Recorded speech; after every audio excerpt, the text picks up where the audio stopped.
Hello, everyone, and welcome to our Searchmetrics webinar called Content Optimization and SEO in the Center of Your Digital Strategy in 2018 and beyond. Today, I have a really special guest with us. My name is Svetlana Stankovic. I'm team lead of SEO Consulting of Searchmetrics Digital Strategies Group. And our guest is Łukasz Żelezny, who is online from UK with us. So I would give you a microphone, Łukasz. You can present yourself and tell us a bit more, although I believe most of the people are really familiar with you and your work within SEO industry. Thank you very much for having me today. Thank you very much for introduction, and thank you very much for joining us. My name is Łukasz Żelezny. I am working currently as Director of Organic Acquisition for Zoopla Property Group. Zoopla Property Group is a big company that owns Zoopla, owns USwitch, a price comparison website, Moneyco UK, and plenty of other companies. I've been there for 6 years. Before I was in plenty of other companies here in London. And yeah, it's been an exciting journey for the last 15 years on the market, in the industry. Aside of this, some of you may met me on some conferences. I've been in Europe. I've been speaking in the UK as well, in Asia, and also I'm very proud and honored to be a member of the judging panel for UK Search Awards and European Search Awards. So this is me in a nutshell. Thank you very much for having me once again. Thank you for joining us, Łukasz, and I would like to say that you're also one of our speakers for our Searchmetrics Summit, right? That's correct. So, it was an amazing conference. Yeah, it was an amazing conference and amazing speech from you. So I would like to say a few more words about the organizer of this webinar. This is the Searchmetrics Digital Strategies Group. It is a group of integrated consultancy, and our team of data scientists, strategists, and marketers have been focused on unlocking the mysteries of online performance since 2005, when the company was founded. What we do in Digital Strategies Group, we are doing strategic consulting, SEO consulting, and content marketing services, and you can see some of our really nice clients that work with us. And now we are getting back to Łukasz and his first tactic regarding content optimization and SEO for digital strategy in 2018. Thank you very much. So as an introduction, some of you may know I am very often trying to share with attendees something that will be very easy to implement, something that you, after this presentation, can take to your office, to your home, wherever you're working from, and you can implement this. And today we will be talking about content most of the time, but also we'll touch WordPress, we'll touch a link building. And I really hope that after this presentation, I have 92 slides for today. So I hope that right after this presentation, you can say like, okay, let's implement this. Let's see the outcome. Let's see the impact. So let's start. The first tactic is finding low-hanging fruits with Search Console. And I have no doubt that most of you is familiar with Search Console, especially the new Search Console, which is a very, very powerful, still a bit underrated tool. And right now I just wanted to touch this tool a little more and share with you how I am dealing with data that I can gather through Search Console. So obviously Search Console, this is what we are going to talk. And right now we can see a couple of keywords that belongs to my personal website, zelezny.uk. It's a very small website I launched some time ago, predominantly about my conferences. A little more is in the blog, but obviously there is plenty of keywords that are very long tail that my website is already ranking, or my website is ranking and receiving clicks. And if I will export data from Search Console as such, I will always get no more than 999 rows. There is a limitation. And some people back in the day were thinking that this is all the data that is there. In fact, there is much more. And I wanted to share with you a way how you can pull much more, pretty much all the data from Search Console. So you need to link your Search Console with your Data Studio. Some of you may be familiar with Data Studio. Data Studio is a very powerful, still free tool provided by Google. And how to do this? So first of all, you need to go to Data Studio and find the right connector. In this example, the right connector is obviously a Search Console. And then you need to choose the right property. As you can see here on the screen, on the left side, you have plenty of properties that belong to Zelezny.uk. Why am I doing this? This is quite important. If you have a big website, it's a good practice to add multiple different folders as separate properties. And I'm doing this like that in Uswitch. Uswitch.com is a price comparison website, and Uswitch.com have plenty of various different products. You can even think about Uswitch.com as multiple businesses under the same domain. We have /broadband, /credit card, /mobile, /gas and electricity, /home insurance, /car insurance, and so on and so on. Each property is a separate, each folder is a separate property. Thanks to that, imagine that something is not going right. We have a problem with indexation. We just started to see that the number of pages started inflating. We can easily identify which section would need our attention when we have this granular view.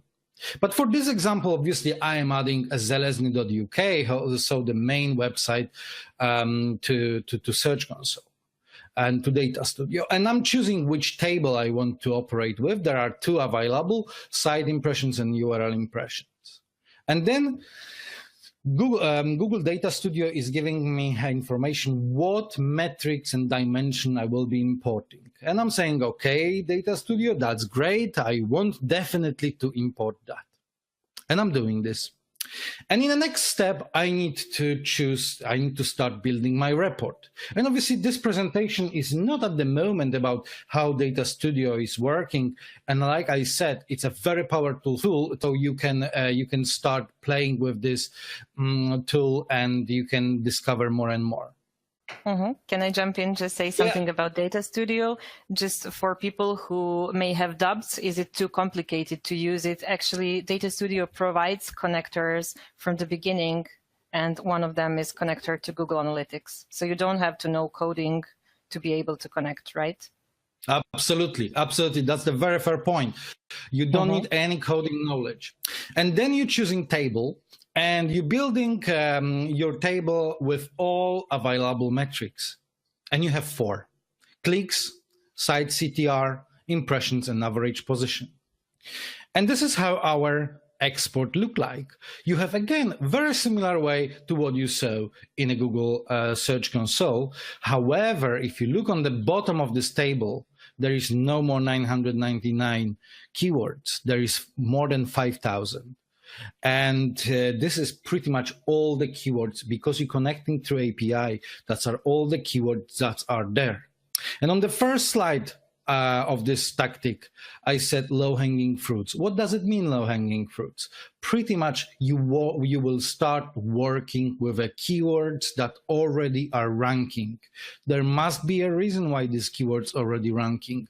Google somehow is figuring out that these keywords are relevant to your website. So now your task is to identify which of them will be the most prominent and push them up. And we can export these keywords to CSV, to Excel, which I'm doing. And again, this is the same view in Excel. And we have keywords or queries, clicks, impressions, CTR, and the positions. There is one thing that is missing. Thank you. There is one thing that is missing, obviously. Every time you're thinking about optimizing keywords, you need to think about a par, query, and the corresponding URL. Yeah. So there is a software that I'm using to very quickly scrape the corresponding URLs. It's called AccuRanker, and I can load all my keywords to AccuRanker. So I'm creating project, I'm adding Zelezny.uk as domain, I'm loading all the keywords, and then when I am ready, I'm pressing OK, and AccuRanker is scraping. And now I can export this again to Excel and do a simple VLOOKUP to match the corresponding queries with corresponding URLs. And now we have a full picture and we could start working straight away. However, there is one more step, a very easy step. Let's do a pivot by URLs. So let's group all the keywords per specific URL. And this is the group, the first group. So there is a HTTP status checker. I have a tool, I have a plugin on my website, which is giving people, visitors, ability to check status of the URL. And that's are the keywords that are triggering that page. So for example, host checker 200, okay. And I already have some clicks there. I have already some impressions. I already have a nice CTR, but somehow the position is 4. And now is the creme de la creme of this tactic to go to dive deep in this page and start optimizing this page to make this keyword or a couple of more that we will select higher. And obviously that's a relatively simple part. You just need to think what can you make around this page to make this page stronger in terms of that phrases, maybe write additional paragraph, maybe optimize headers, modify title tag, add some internal links, add some external links, and so on and so on and so on. So that is what I call low-hanging fruits. I would say it's much more than low-hanging fruits, because we have a lot of SEOs that are not able to export all of the keywords from analytics first because of our long years of frustration of analytics blocking all of the keywords. Then we have problems with Search Console. And with this easy tactic, they can see all of the keywords, and not only keywords, but collect all of the data related to these keywords. Yes, absolutely. And like you mentioned, thank you for this useful tip. Thank you. And like you mentioned before, no coding knowledge is needed in that tactic. So now something similar to the first tactic. This is the snapshot approach to keyword research. And snapshot is somehow additional tactic, which is kind of in the line with the first tactic I show you. So for this tactic, we will use one of my favorite tools, obviously, a Searchmetrics. And just a little hypothetical story. Imagine that it's 2012 and I'm joining Uswitch. And, you know, my personal approach to SEO is that I don't like to give any excuses. I want to bring pretty much immediately the results. So what am I doing? I'm going to Searchmetrics, and I can pull again keywords that already are ranking. Obviously, that's are different keywords to what you see in Google Search Console, but much more popular in terms of the search volume. And you can very similar way start optimizing your website for that keywords. But obviously, you know, when I will type uswitch.com, I will see lots of keywords that rank on position 1. So there is pretty much nothing I can do to rank higher.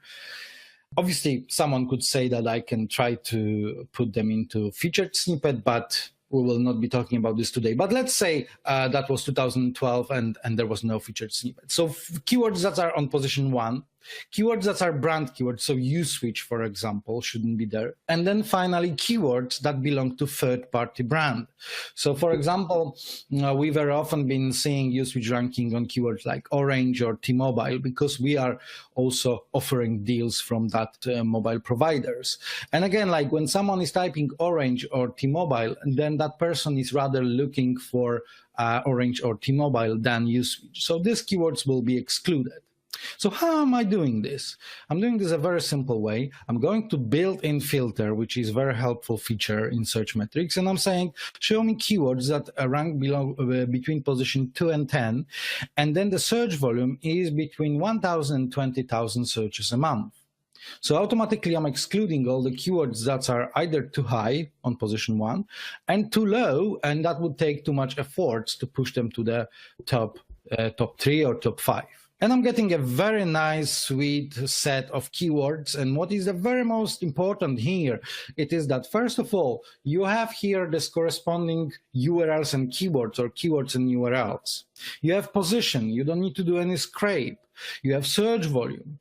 And finally, if you look closer to this set, lots of keywords trigger different part of the website.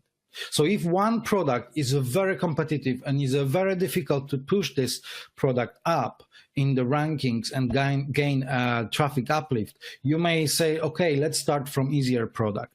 You can see that some keywords here on this screen, attracting loans, the other one attracting gas and electricity, then you have boiler covers, and so on, and so on, and so on. And I'm going a bit deeper. So this is an old screenshot which is showing something that I called normalized click-to-rate distribution model organic. And this is from Slingshot. And obviously it's very easy for you to challenge me and say like, hey, do you really believe that when I rank on position 1, I have 18.2 or 18.4% click-through rate? It's about something else. It's about to show what's the difference between to rank first, second, or to rank 7, 8, or 9. It's a massive difference in the click-through rate model. Obviously, this click-through rate is fluid for different phrases, but generally the curve shape is very often like that. So it's not really about to rank between, not really to push position keyword from position 10 to position 5. That is not giving us that much impact. It's something else. This is our sweet spot. It's to push keyword to position 3 to, or ideally position 1. And this is a simple calculation, simple estimation. You can see that considering the click-through rate 10% on position 2 and 18.2 on position 1, and for SEM-only deals, there was 18,841 searches, then we can estimate this traffic from around 2,000 visits on position 2 to 3.2 thousand or 3.3 thousand visits on position 1. So this is additional 1,400 visits to be on position 2 or to be on position 1. And how I'm doing this, I'm just creating aggregated metrics, which is called TI, which is traffic index, TI max, which is what I called SEO utopia. So when I would be on the position 1, and TI difference, which is TI max minus TI. And I'm building a spreadsheet which is containing these 3 metrics. You can see the last 3 columns containing these 3 metrics. And then I'm sorting this spreadsheet by metric called TI diff. So the difference between where I am right now and where I could be when I would be on the position 1. And I can see this is my prioritization of keywords. And I know that we have only like 40 minutes for today, and that may look a little complicated for you. Because of that, I decided to prepare for you a spreadsheet that you will be able to download from my website. This is a spreadsheet that describes this method. So you can see that sort by search volume and sort by TI diff is different. And where you can download this spreadsheet to play with these numbers, it's my website, zelezny.uk, not Zelensky, not Zelensky, zelezny.uk/snapshot. And when you will go there, there will be a link to the spreadsheet. And as far as I remember, I used Pimlico Plumbers, which is a very popular brand here in UK, as an example website, and you will see how it works. And Thank you very much for this, Lucas. My pleasure, my pleasure. And I would say that it's perfectly to one of the previous webinars where we had with our colleague Felix Oy, who created a spreadsheet for branded, non-branded keywords. And if you join your spreadsheet and his, I think you have a great chance to make really good SEO analysis. Oh, sorry for this. No, no worries. Right now, so going back to this, I just wanted to say one more thing, that obviously this is where the added value is. I want people to play with these things because this is where they can learn the most when they're playing with these numbers by themselves. And going back, so when you have this prioritization, then you can go through optimization process. And again, this is not a rocket science. Title tag modification, strong tag, alt tag, image file name. That's very important, actually. So make sure that your images are containing the keywords in the file name. Instead of using some random characters, make sure that there is a list of keywords that you're putting into your file name. So for example, if I am a conference speaker and there is an article about me on my website and there is my photo, so the file name is automatically conference speaker or conference speaker in London.jpg rather than some random characters. Or it could be a Gonzalez. Modification of header, internal links with keyword reach anchor.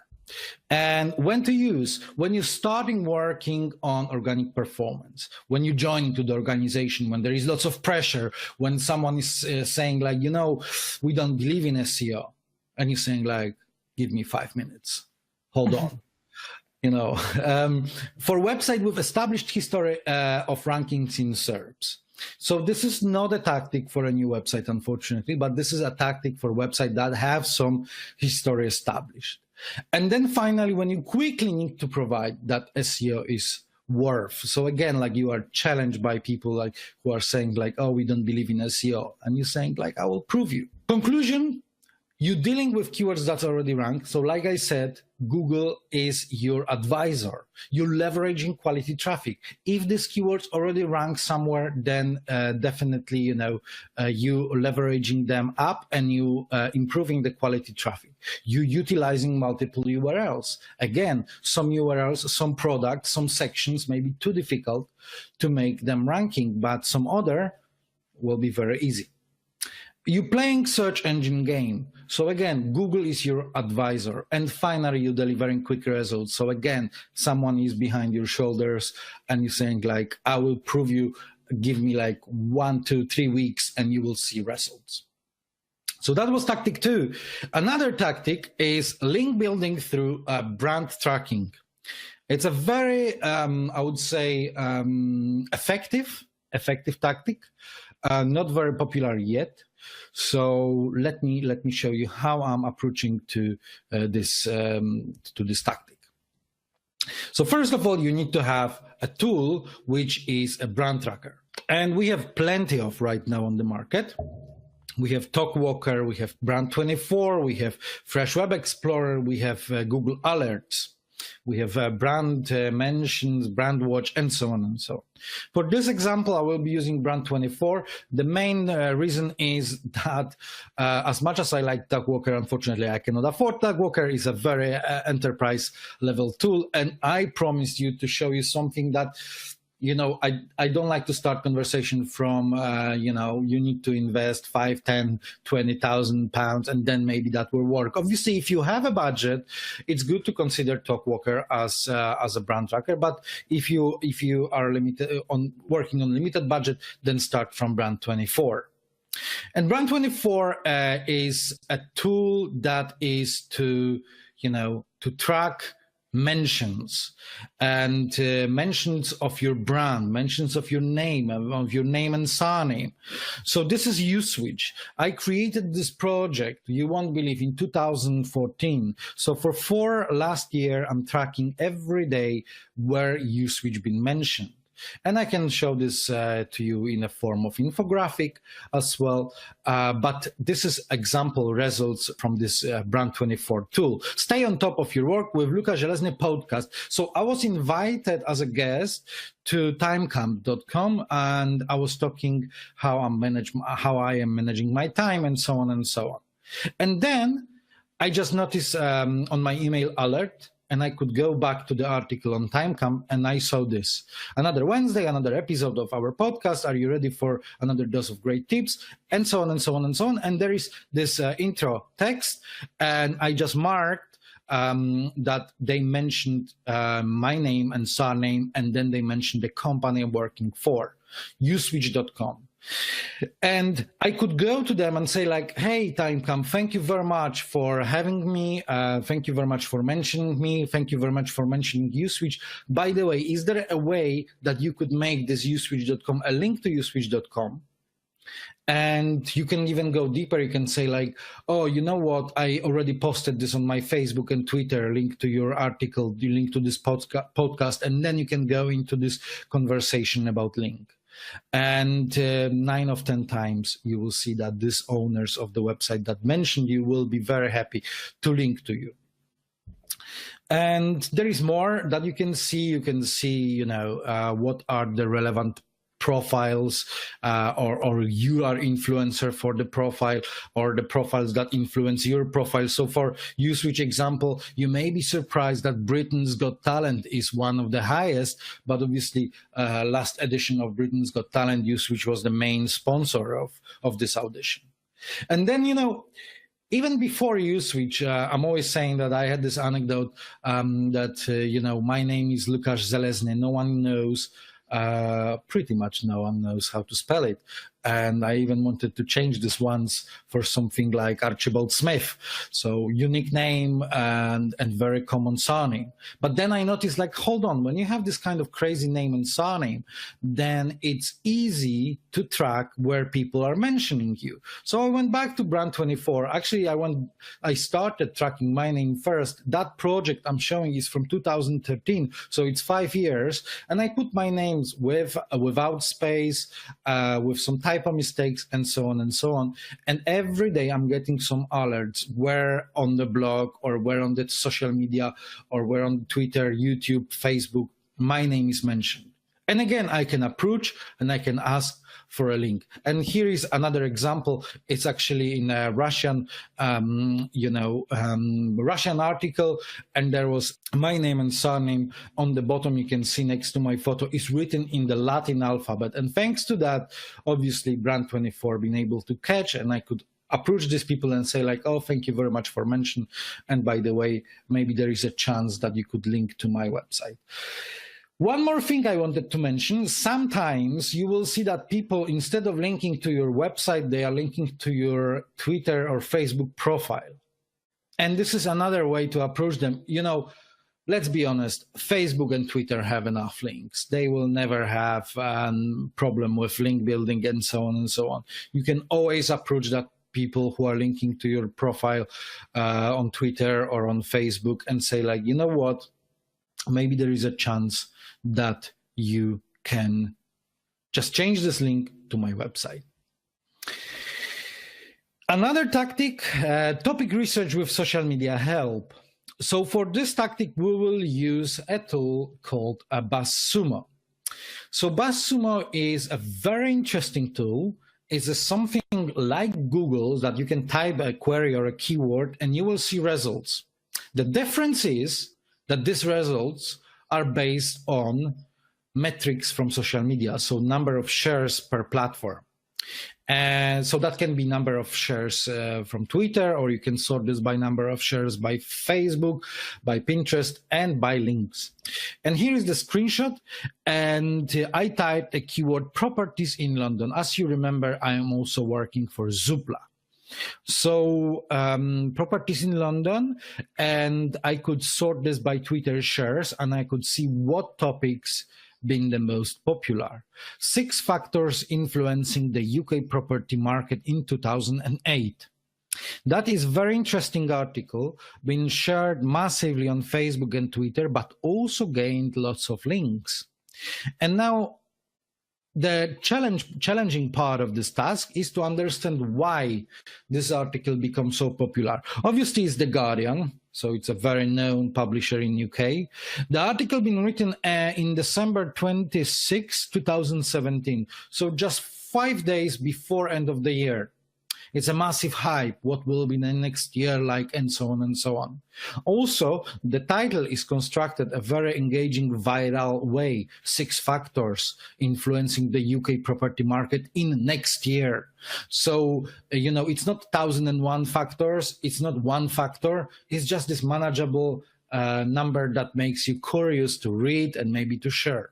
And what you know from that, then you can think right now is November 2018, so October. December is really on the way. You can start right now looking on BuzzSumo topics that been that way written. And what you could do, you could write 6 factors or 8 factors influencing the UK property market in 2019. And if you will put this the right moment of time, definitely there will be shares. There will be the shares on Twitter, on Facebook, or on Pinterest, but also links. And this is how it looks on the BuzzSumo, and this is the article that I mentioned. So it's someone can say like, oh, it's a bit like a copycat tactic. Unfortunately, on the other side, you have plenty of data which support this tactic. So I'm the last one to say that you should copy this, but definitely the first one to say that you should learn a lot why these articles become so popular and what we can do to make our article as popular as this. Yeah, and it's really important to know your competition, whatever you work on inside of SEO or content marketing industry, rather than just going alone through the dark until you find something that works out for your brand. And I think all of the tactics that you showed so far, and we will see the next ones, also prove that you need to work on with the data. This is something that Searchmetrics really believes in as well. Absolutely. I think that competitor or competitors is the greatest source of information. And there is nothing cooler when you are second. You just following a path of the leader. And obviously you want one day to become a leader. You want one day to take over them. But, instead of, like you said, trying randomly things, you may try to do reverse engineering studies on the competitor who is leading the market and then find lots of answers, lots of exciting things you would never think about before. So yeah, we are on the same page. Exactly. So another tactic is a hashtag tracking to find PR link opportunities. And I will give you an example. From UK, how it works, but obviously you can replicate this for any other market. And that are two hashtags that are creme de la creme of hashtags in UK. The first one is called journal request and the other one is PR request. And how it works, I am using an application called If This Then That. It's something similar to Zapier, but If This Then That is free. And I'm creating these triggers, these alerts. So this is the first alert. If new tweet from search for journal request social. So there must be a word journal request and word social. Then send me email at lukasz@zeleznyko.uk. Another one. If new tweet from search for journal request marketing. So once again, journal request is the hashtag very often used by journalists when they're looking for an expert opinion, for someone to give some additional comment. So if I'm using journal request plus marketing, that means that I'm looking for journalists who said, oh, I'm looking for someone who will give me comment about recent Google algorithm changes, journal request marketing. Yeah. And then we have another one, very interesting. If new tweet from search for journal request Polish minus nail. So I was born in Poland, so I'm Polish, but I know nothing about polishing nails. So I'm excluding nail word because that's the linguistic thing. And obviously, let's say there is a Brexit on the way and there is a big community of Polish people living in London. Some journalists may write, oh, I'm looking for someone who is Polish to give me a comment about recent situation on the employment market, journal request. And I have Polish journal request, that alert being triggered, and I'm getting email. And this is how I'm configuring email. I'm just putting into the title line this exclamation mark emoji, so it really kind of blink in front of my eyes, and I can easily not omit that alert. And when I configured that, then literally the next day I had plenty of alerts, and I wanted to show you one that was a very important one for me. So this is a screenshot from Twitter. How can publishers do marketing better? Expert needed to comment for article and ebook. Hash PR request, hash journal request. So we have a word marketing and we have a word journal request. And what I could do, I could approach Ribbonfish team and I can say, hey, I heard something is telling me that you may need some comments about marketing. Because they don't need to know that I have an if this then that there. And automatically they can start working with me and so on and so on. And obviously I can say like, okay, and here is a link to my website. Very often when someone is looking for comments, then this person is also happy to, to add your link. And one more thing that is very important here. There are some platforms that will offer you tracking some hashtags on Twitter for money. Now you know that you can easily build something that is absolutely free and work as effective as the paid solution. And this is the screenshot of the tweet itself. How can publishers do marketing better? Expert needed to comment, and so on and so on and so on. So that was another tactic. And then finally, at the end of this presentation, I have a couple of very interesting plugins that I'm a big fan of. And this plugins works obviously under WordPress. And I decided to show you this and tell a little more how am I using them, because I feel that plenty of our attendees may have websites on WordPress or may use a couple of sections on WordPress. So for example, the blog may be on WordPress, and it's worth to consider these plugins because they can be like a painkiller for many problems you may face during the optimization process. And most of the companies that start with like startups or new ideas or maybe blogs, they always start with WordPress because I think it's the easiest one. And installing SEO plugin, I think we have a lot of SEO colleagues that would agree that working with WordPress is the easiest choice they can make at the beginning of their maybe SEO or digital marketing career.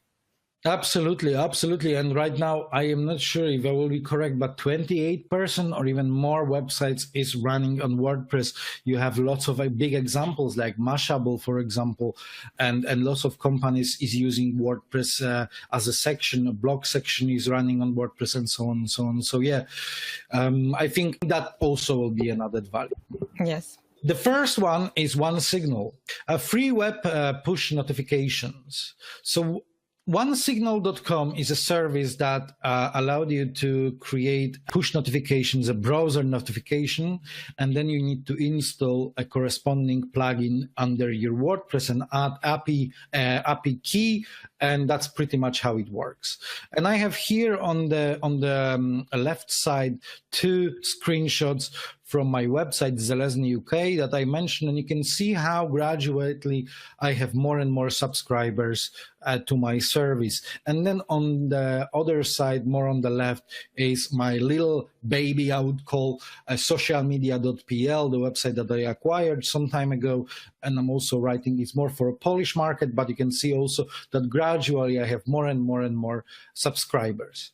I don't know anything about their email, but every time I'm posting new blog post, a new post, new piece of content, I can send them notification and I can say, hey, there is new piece of content and you may want to go and read. And thanks to that, you leveraging your traffic. So how it works, obviously you need to go to onesignal.com, create account, you will get an API key and then the app ID, and you need to put these 2 codes into your WordPress. And then you will see this little checkbox above your editor in the WordPress. So once this checkbox is ticked, by default, every time you press publish, you will see something like that. So you can see this little pop-up on Chrome, which is in that example for social media PL, and every subscriber is receiving that information. A very effective tactic, especially when your WordPress have some traffic, so then you will gain this subscribers faster. One thing is very important to say, your website should be on SSL if you want to make this work very effective. Another WPA SEO Auto Linker. So you definitely are familiar with Wikipedia, and you can see this consistency in Wikipedia. Some words are linking to specific pages. So every time there is a word London, that London word in English will be linking to English version of a page about London. And that is a very helpful for Googlebot to crawl your website, but also for a user to be engaged and click on these links and so on and so on. Think about yourself. How many times being on Wikipedia, you start a journey and then after a couple of clicks, you've been thinking like, hold on, how did I get here? and from topic about London, you end up about some, I don't know, a king of Denmark living in 5th century. So, or 8th century. So you can see how attractive network of internal links can be. And this is very easy plugin to use. You just need to load anchor text and corresponding URLs. And here is an example. I have just 2, but this is just an example. So I said every time there is word Twitter, link this to socialmedia.pl/Twitter, and there is article about Twitter. And every time there is word Facebook, link this to https:/socialmedia.pl/Facebook FAQ. And then I can show you 2 pieces of content. They are in Polish, but this is not important. And there is word Twitter and there is word Facebook. And these words automatically will be linked to specific other articles around my service. You can go even deeper. You may want to add some affiliate links. So every time there will be a specific brand name or specific product mentioned, or you know, something on Amazon that you are trying to become an affiliate, that word or a set of words will be always linked outside with a referral code. So it's saving plenty of time, and I can say that it works very well. Another one, Smosh image compression and optimization. Smosh is a very, very useful plugin. It's just making your JPEGs, PNGs, graphic compressed. And when they are compressed, they're loading faster, and generally your GTmetrix score is going higher, and website potentially should start ranking better. I done a couple of tests on GTmetrix. I optimized social media PL and SEO WordPress PL, and I could see a massive improvements once the load time went below 1 second. And if you have access to Searchmetrics, you can, after this webinar, go to Searchmetrics and type socialmedia.pl, change the flag to Polish. You will see, as far as I remember, 90% uplift in visibility. So I know amazing that it works. Thank you. Thank you very much. It's very exciting to see every time there is an update, and I think lots of our listeners may have the same. Everyone is waiting, you know, with a little nervously what Searchmetrics will show next update. Yes, exactly. And what updates will bring to us? Is it good or bad? Exactly. So this is the Smosh compressor, and then the next one is a Gonzalez, like Speedy Gonzalez. Is a paid plugin, $20, I think, worth to invest sometimes, and is a very efficient plugin to make your website faster. Yeah, I was testing this plugin many times, works a very interesting way, and makes your page load time lower, so generally website is faster. And if you don't want to pay, there is an alternative, Auto-Optimize. Some of you may know, very popular plugin these days. Auto-Optimize is able to make lots of good things with your website, and some of them are optimization of HTML code, JavaScript, and CSS. Make sure that you are not using too many plugins that are trying to optimize what was already optimized. So this is a bit like you would like to compress something that was compressed before. Unfortunately, there is this limit. And if you start installing multiple different plugins that are to optimize your website, then unfortunately the load time will start increasing. Then finally, we have append link on copy. Sometimes, especially for a bigger website with more traffic, you may see this trend that people are borrowing paragraphs of text. Big publishers are trying to prevent or trying to use this as a link building tactic. So every time someone will highlight a piece of text, press right mouse, click copy, that will be the moment when this plugin will attach an original article link into this copied fragment. And then let's say someone quickly will post this somewhere on the forum or own blog, will not edit this, then there is a chance that this link will be attached. And then the last one, a little controversial, but yeah, I am kind of using this plugin with lots of success. It's a 404 to 301. So I don't have any problems with 404 anymore because all my 404 are redirecting to homepage. So a little of story, when I acquired socialmedia.pl, there was a previous website. There was lots of links externally pointing to that website, but I only acquired domain, not the content.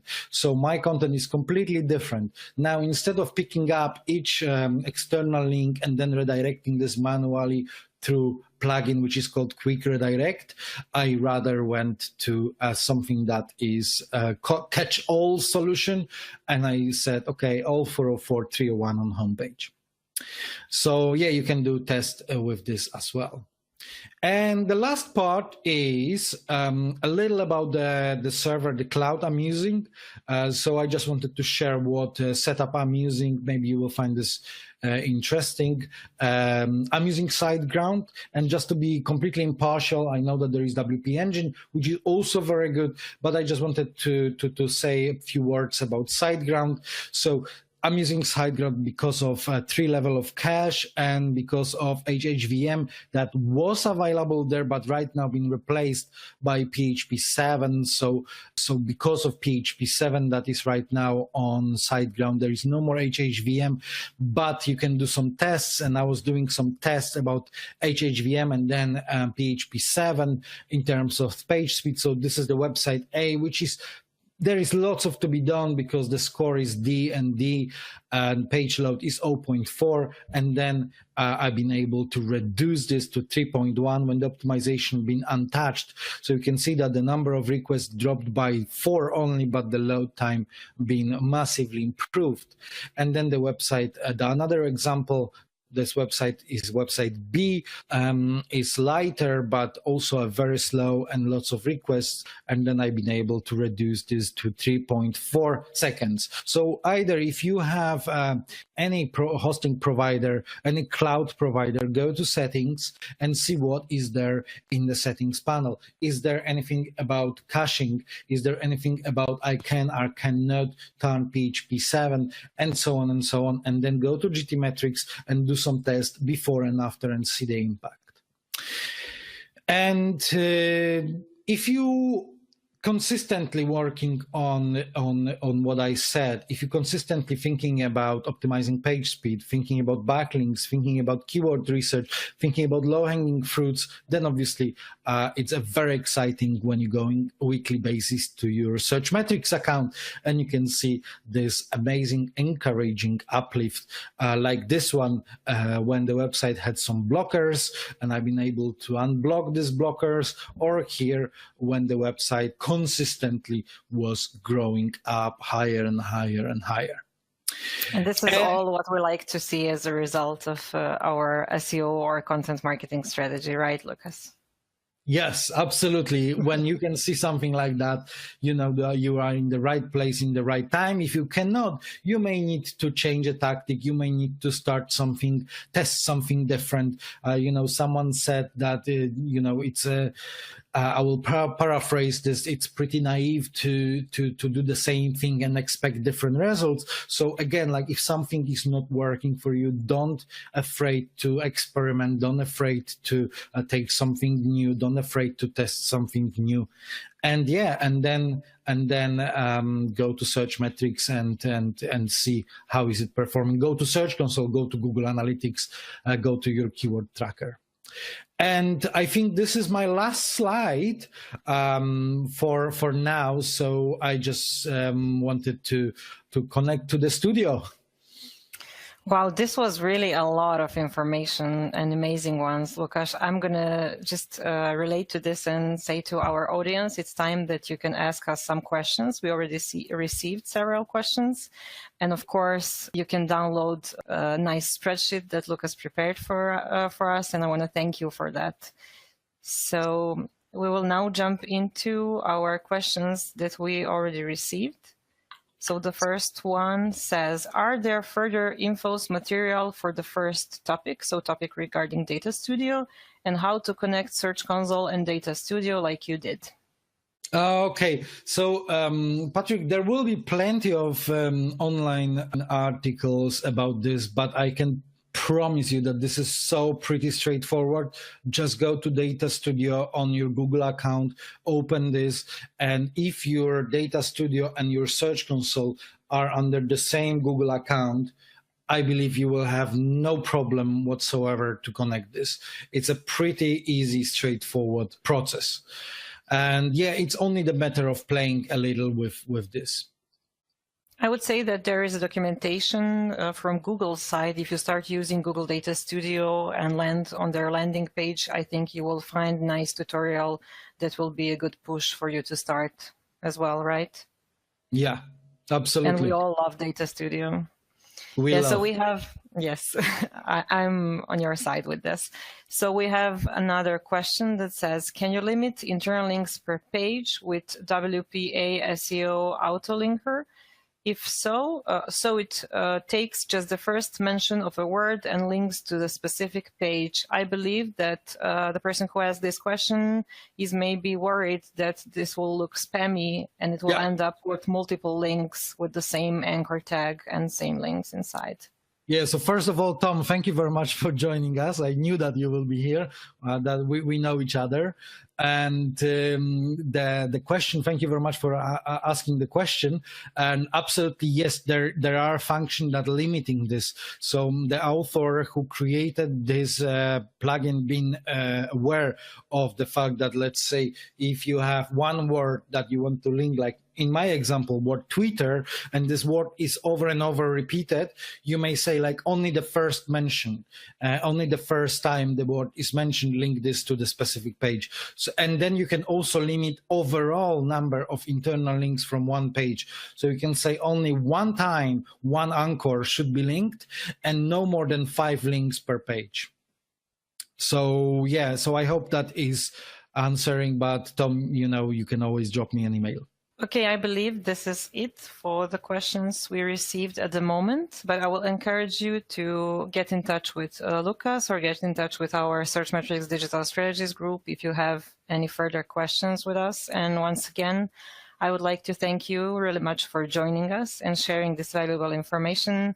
And I'm looking forward to see you in person in Berlin and to see you again, maybe on stage or in another webinar that we will create with you.